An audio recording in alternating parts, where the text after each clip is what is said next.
Ilang taon niyong pagsusumikap, pagpupunyagi at sakripisyo. Ito rin ay simbolo ng panibagong yugto sa buhay. Ang pagharap sa mas malaking hamon sa labas ng pamantasan.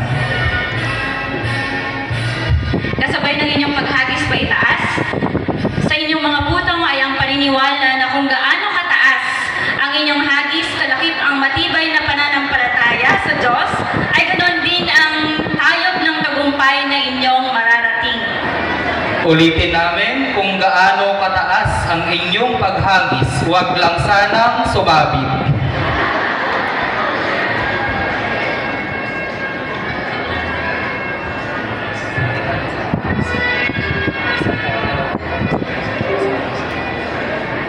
Ayan, makinig pong mabuti, no? Para maganda po sa video.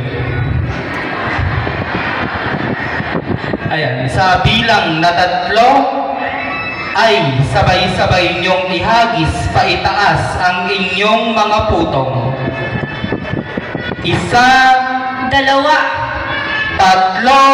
hagis!